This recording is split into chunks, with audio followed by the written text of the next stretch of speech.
In 1868, George Hammond's fleet of locomotives was tearing down the tracks toward Boston, carrying a cargo that shouldn't exist: fresh beef. Inside the wooden boxcars, heavy carcasses hung from crude metal racks. But as the trains hit sharp curves, physics took over. The meat swung. Thousands of pounds shifted in unison, acting like massive synchronized pendulums. The wheels lifted. The trains jumped the tracks. The wreckage served as a brutal reminder that ambition cannot override mechanics. They had tried to conquer distance, but they forgot to conquer the physics of the meat itself. To understand why that train ended up in a ditch, you have to look at the world the way Gustavus Swift did. Where others saw cows, he saw an equation that did not balance.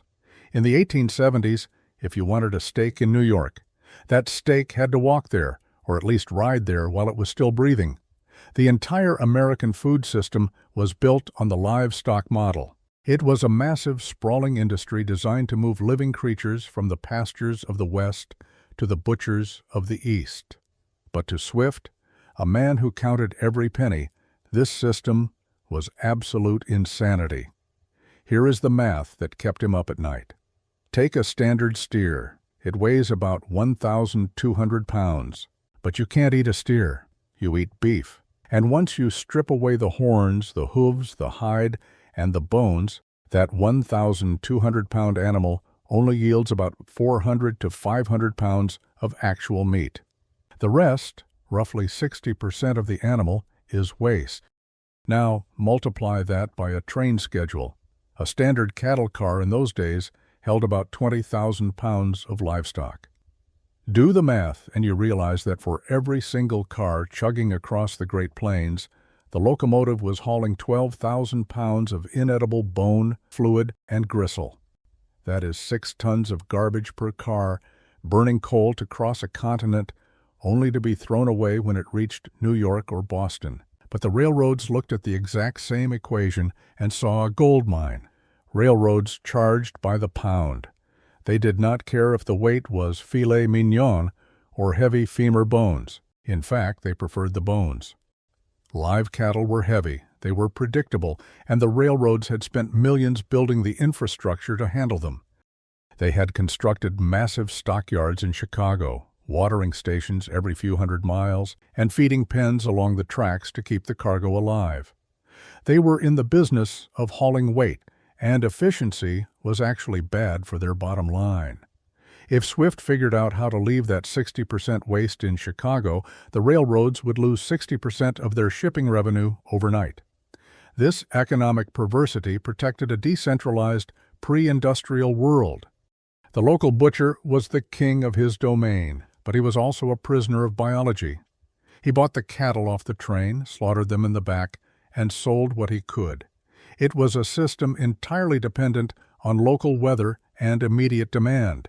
If it was too hot, you did not kill, because the meat would rot before you could sell it. If the train was late, you had no product. It was quaint, it was local, and to a rising industrialist like Swift, it was agonizingly slow. He knew the answer was simple: slaughter the cow in Chicago. Turn the waste into glue, soap, and fertilizer right there at the source, where you could do it at scale. Then ship only the dressed beef to the East. It would cut shipping costs in half and lower the price of meat for everyone. It was the perfect plan with one massive, glaring problem.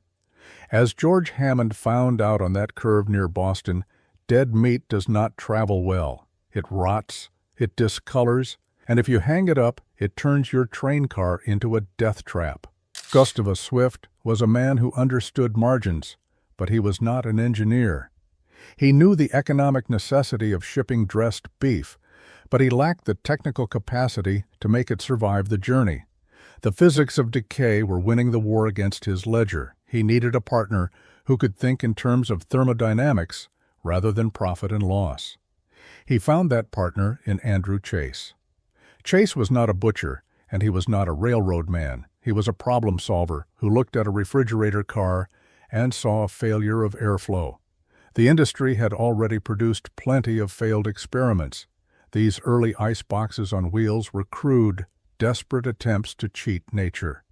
Most designs simply packed ice directly against the meat or piled it in the corners of the car.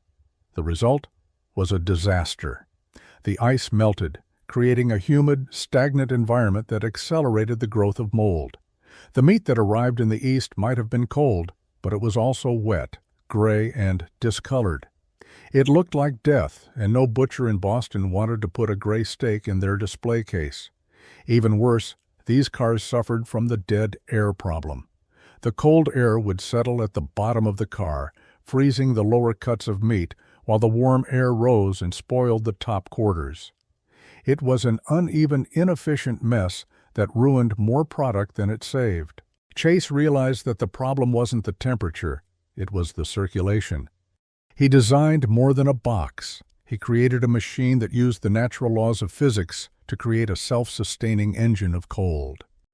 His breakthrough was the ventilated refrigerator car, a design that seemed counterintuitive to everyone else in the industry. Instead of putting the ice on the floor or the sides, Chase elevated it.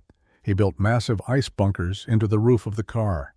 To the railroad men, this looked like insanity. Putting the heaviest part of the cargo at the highest point seemed like a recipe for another derailment. But Chase understood the behavior of air in a way they didn't. The physics of the Chase car were elegant in their simplicity. Cold air is denser than warm air. By positioning the ice at the top, the chilled air naturally sank, cascading down over the meat like a heavy, invisible waterfall. As this cold air successfully absorbed the heat from the beef, it became lighter and began to rise. Chase installed ventilators that guided this warmer air back up to the ceiling, where it was forced over the ice bunkers again. It was a perfect convection loop. The car did not need a motor, fans, or coal to run. It simply used the heat of the meat itself to power the circulation that kept it cold. This constant cycle of falling cold air and rising warm air ensured that every inch of the car remained at a uniform temperature, drying the air and preserving the bright red color of the beef. Chase also solved the lethal geometry that had destroyed the Hammond train years earlier. By redesigning the interior, he changed how the load was distributed. Instead of hanging the carcasses loosely, where they could sway and generate momentum, the Chase car allowed the meat to be packed tightly, often utilizing the floor space to lower the center of gravity. The load became a solid, unified block, rather than a collection of swinging pendulums. The car hugged the track, stable even at high speeds on sharp curves. Swift finally had his weapon. He had a machine that could bypass the stockyards, defy the weather, and deliver a perfect product from Chicago to the Atlantic Ocean. But having the perfect car did not matter if the men who owned the tracks would not let you run it. Gustavus Swift had the perfect machine. He had the math on his side. He had a product that was superior in every way. When he walked into the offices of the major railroad barons to present his revolution, he hit a wall of solid iron. The New York Central, the Pennsylvania Railroad, and the Baltimore and Ohio were the gatekeepers of the American economy. They owned the tracks, they set the rates, and they flatly refused to haul Andrew Chase's cars. To the modern observer, this looks like bad business. Why reject a technology that makes shipping more efficient? To the railroad tycoons of 1878, the refrigerator car looked less like an innovation and more like a parasite. These companies were trapped in one of the most dangerous psychological pits in business, the sunk cost fallacy. Over the previous 2 decades, they had poured millions of dollars into the infrastructure of the livestock system.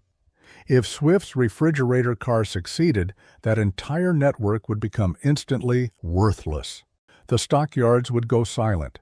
The cattle cars would rot on the sidings. The watering stations would dry up.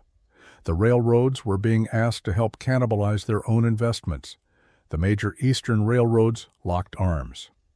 They instituted a blockade. No refrigerator cars on the main lines, no dressed beef. The message was clear: stick to the old way or do not ship at all. Swift was cornered, but desperation breeds creativity. Swift pulled out a map and looked for a line that didn't have a seat at the table of the American Railroad cartel. He found the Grand Trunk Railway.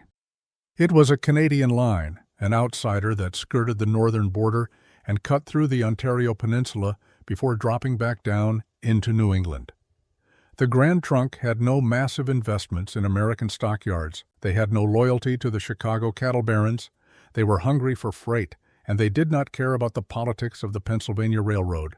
Swift proposed a deal, allow him to run his refrigerator cars on their tracks, and he would give them a monopoly on the Chicago dressed beef trade.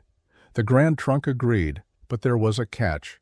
Because the other railroads refused to support the technology, they would not build the cars. If Swift wanted a fleet, he would have to build it himself. This was the moment Gustavus Swift ceased to be a butcher and became a logistics magnate. He mortgaged everything he owned. He borrowed against his own future to commission the construction of the first fleet of Chase-designed refrigerator cars. He was purchasing more than vehicles. He was building a private navy to fight a trade war. But the cars were useless without fuel, and for the Chase design, the fuel was ice. Swift could not rely on the railroads to provide the ice, so he built that network too. He constructed a massive chain of private ice stations along the Grand Trunk route. In the winter, his crews harvested thousands of tons of block ice from the frozen Great Lakes, storing it in insulated warehouses to last through the summer heat. He positioned his own employees at the depots to reload the bunkers during brief stops, ensuring the convection loop never broke. He had built a parallel infrastructure, a cold chain that bypassed the entire American establishment. The tracks were clear, the bunkers were full, and the blockade was broken. The flood was about to begin. The question was no longer if the system would work, but how fast it would destroy the old one. The moment the first Swift train rumbled down the Grand Trunk line, the clock started ticking for the old world. At first it was a trickle. In 1882, the first full year of operations, Swift managed to ship about 2,633 tons of dressed beef into New York City. To the railroad barons, this was a rounding error, a nuisance they could ignore. But exponential growth is a terrifying thing when you are on the wrong side of it. By 1886, just 4 years later, that number had not doubled or tripled. It had exploded to nearly 70,000 tons. The dam had not just broken, the river had changed course entirely. This ceased to be a fair fight and became an economic massacre. Swift had moved beyond selling meat. He was weaponizing efficiency. The true weapon was the waste that the railroads had been hauling for free. The cold air was merely the delivery system. Swift turned that 60% into a war chest. By slaughtering in Chicago, he could harvest it at an industrial scale. The horns became buttons and combs. The hooves became glue. The fat became soap and oleomargarine. The bones became charcoal filters for sugar refining and fertilizer for farms. They even began harvesting glands for early pharmaceuticals like pepsin and insulin. Swift effectively left the meat business to pioneer the disassembly business. He famously bragged that he used everything but the squeal. This created a terrifying economic reality for the local butcher in Boston. Swift could sell his steak in the East for less than it cost to raise the cow, because the profit wasn't in the sirloin, it was in the soap. He used the byproducts to subsidize the meat, engaging in a brutal campaign of predatory pricing. He would roll into a new town, drop the price of beef so low that the local slaughterhouses bled cash trying to match him, and wait for them to go bankrupt. Once the competition was dead, the prices would tick back up. It was a siege fought with accounting rather than cannons. The major competitors, men like Philip Armour and Nelson Morris, were ruthless, but they were not stupid. They saw the math. They saw the chase cars gliding past their expensive stockyards, and they realized they had two choices: adopt the refrigerator car or die. The Big Four, Swift, Armour, Morris, and Hammond, stopped fighting the technology and started consolidating the industry. They built their own fleets, copied Swift's ICE networks, and turned Chicago into the slaughterhouse of the world. They did not just share the market, they effectively became the market, owning the cars, the ICE, and the slaughterhouses. This efficiency came at a cultural cost. The romantic era of the American West, the age of the long cattle drive and the cowboy, was being strangled by the timetable. The drover who guided herds across open plains was replaced by the logistics manager who tracked rolling stock on a graph. The cattle drive did not end because of fences, it ended because it was too slow. The refrigerator car turned the living, breathing chaos of the frontier into a predictable, cold, industrial product. The cowboy transformed from a hero of the range into an inefficient input in a global supply chain. Efficiency had won the war. The local butcher was becoming a relic, the stockyards were becoming holding pens for the inevitable, and the price of beef was falling for the consumer. But in conquering the physics of waste, Swift and his rivals had created something else entirely. They had built a machine so powerful, so integrated, and so dominant that it stopped looking like a business and started looking like a government. The network was complete, but the trap was just being set. Competition is a messy, expensive business, and Gustavus Swift was a man who detested waste. By 1885, the Big Four, Swift, Armour, Morris, and Hammond, realized that fighting each other for market share was just another form of inefficiency. So they did what industrial titans do when they want to stop bleeding money. They stopped competing and started conspiring. They met in secret to form a revenue-sharing cartel. In smoke-filled rooms, they divided up the American map like a pie. They set prices, determined quotas, and agreed on exactly how much they would pay for cattle. The free market died in a hotel room, replaced by a calculated, synchronized machine known as the Beef Trust. The refrigerator car was the key that locked this prison door. Because the Big Four owned the cars and the ICE networks, they controlled the only viable method of moving perishable food across the country. This allowed them to create a vertical trap that ensnared the entire industry. They did not just own the slaughterhouses, they owned the cattle loan companies that financed the ranchers. If you were a rancher in Wyoming, you had effectively one buyer. If you were a butcher in Philadelphia, you had one supplier. The independent middleman was extinct, crushed by the sheer weight of logistical dominance. This created a strange paradox for the American public. On one hand, the Beef Trust was a miracle. For the first time in history, a factory worker in a tenement could afford fresh meat year-round. The price of beef dropped, and the quality became consistent. But this abundance was built on a foundation of economic destruction. The independent farmer saw his profits vanish as the trust dictated the price of cattle. The local butcher was reduced to a mere retailer, forced to sell Chicago beef or nothing at all. The efficiency that filled the dinner plate was emptying the pockets of the rural producer. The human cost of this absolute efficiency reached its boiling point in 1906 with the publication of Upton Sinclair's The Jungle. Most people remember this book for the rats and the spoiled meat, the gross-out details that led to the creation of the Food and Drug Administration. But Sinclair had not intended to write a book about hygiene. As a socialist, he was writing a book about labor. He wanted to show that the Packingtown system treated human beings exactly like it treated the hogs, as raw material to be used up and discarded. The disassembly line speed that Swift had perfected meant that men worked at a frantic, dangerous pace, slipping on bloody floors and losing fingers to the relentless rhythm of the conveyor. Sinclair famously lamented that he aimed at the public's heart and by accident hit it in the stomach. The public demanded clean meat, but they largely ignored the broken men who processed it. The power of the Beef Trust eventually became too terrifying for the government to ignore. It was not just a monopoly on meat, it was a monopoly on the nation's calorie supply.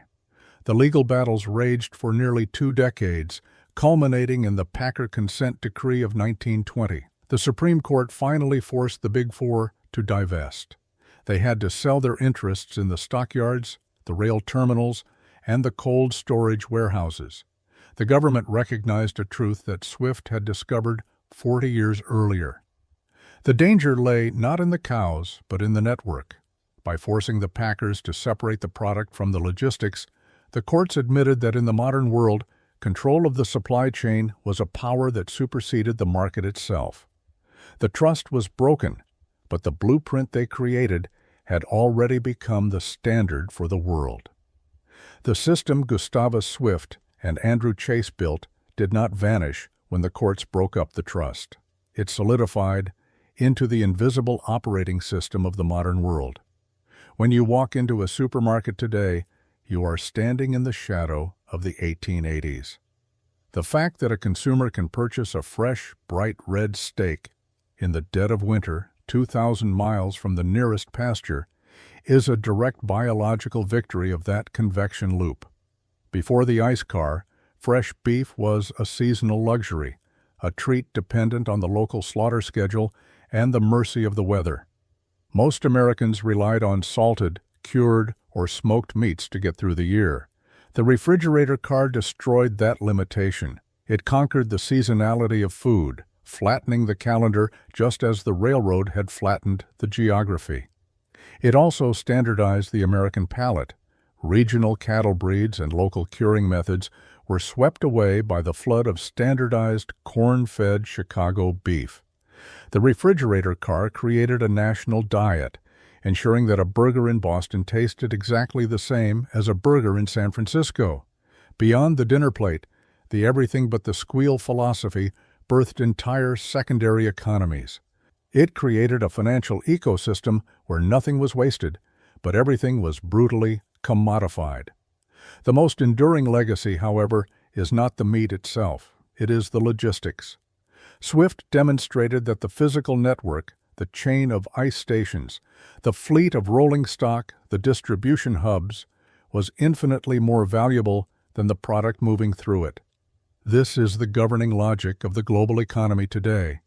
When you see a refrigerated tractor-trailer roaring down the interstate or a white shipping container stacked on a vessel in the Pacific, you are looking at the direct descendants of Andrew Chase's design.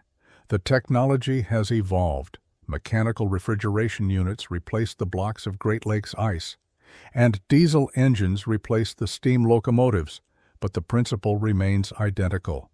We live in a world defined by cold chains, an unbroken, invisible link of temperature-controlled environments that allows perishable goods to move across oceans as easily as they once moved across town. This convenience came with a hidden price: the permanent distance between the farm and the plate.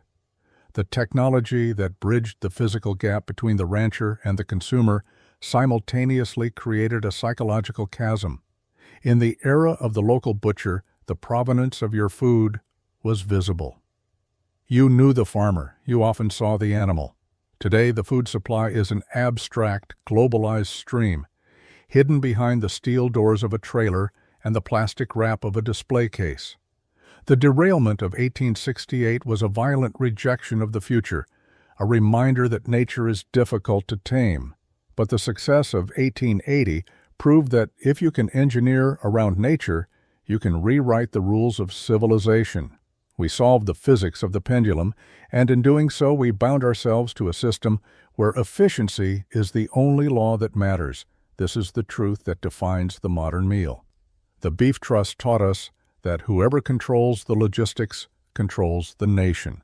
If you want to see more stories about the machines that built our modern world, subscribe and let us know in the comments which industry we should investigate next.